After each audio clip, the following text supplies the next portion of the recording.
Ladies and gentlemen, first off, I'd like to give a shout out to Michael Pena for killing it in Ant-Man. He's, man, he killed it in the movie, man. Just want to give a shout out to Michael Pena. Loves your legend. It's like a jukebox. You put a coin in him, you gotta listen through the whole track. I'm pretty sure I'm saying it wrong, but let's get into this. Ladies and gentlemen, it's your boy Breeze Lou. Yes, Monday night I saw the Ant-Man and the Wasp, and pretty much it's a good movie, very good movie. It's better than the first one.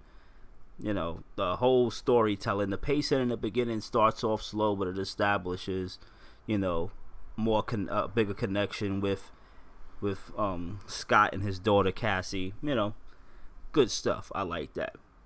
But I'm trying my hardest not to go into spoilers because I'm already thinking shit. But the whole meetup, it goes into like 2 years he was doing probation. It breaks that down. So he's basically been playing with his daughter, making like little fake ant caves in his house. I say ant caves. What's wrong with me? Well, you know what I mean. Basically, it's good. I recommend you guys go out to see Ant-Man. The way they did Ghost was very well. Lawrence Fishburne character was done very well.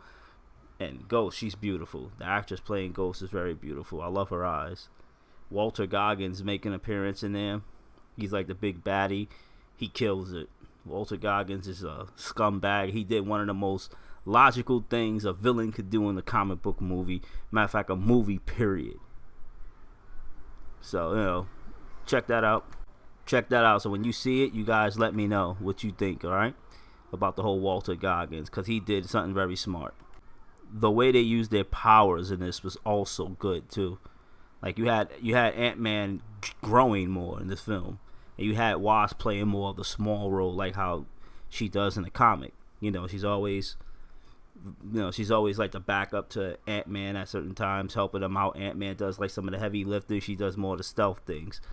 The way Ghost did use the powers in here was just amazing too.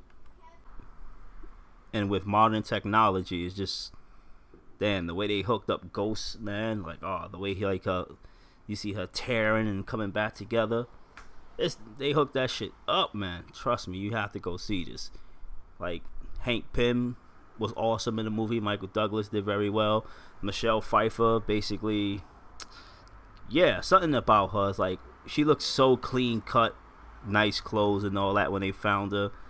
And I could have sworn I saw a castle when they were flying away in the distance. And you guys should stick around at the end of the movie. Post credit scene, shit gets real, mad real. So, you know, there's just a lot of Pym particles laying everywhere. No, I'm joking. Pym particles. You know, because he shrinks. Just for you, the people that's not up on the nerd shit like we are. Because that's what makes, you know, Scotty Lang shrinks, if you know what I mean. But Luis, ex-con security, you guys need to go mess with that, okay? My final verdict, you know, out of 5 ants, I give Ant-Man 3.5 ants. Because shaky cam bothered me. Like, your eyes, you're still trying to register them shrinking.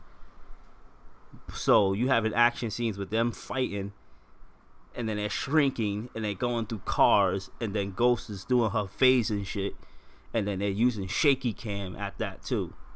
It's like, it should have make your eyes bleed. And I was at B8 in the Majestic Theater, and man, I felt like my fucking brain was gonna fall out watching certain sequences. Well, that's it. I recommend you guys see that. Trust me, it's gonna be worth it. And, you know, stay tuned for some more. We're just about to get our first pictures from inside the spacecraft with average not Homer Simpson. And we'd like to... Ladies and gentlemen, we've just lost the picture, but what we've seen speaks for itself. The Corvair spacecraft has apparently been taken over, conquered, if you will, by a master race of giant space ants. It's difficult to tell from this vantage point whether they will consume the captive Earthmen or merely enslave them. One thing is for certain, there is no stopping them. The ants will soon be here. And I, for one, welcome our new insect overlords. I'd like to remind them that as a trusted TV personality, I can be helpful in rounding up others to toil in their underground sugar caves.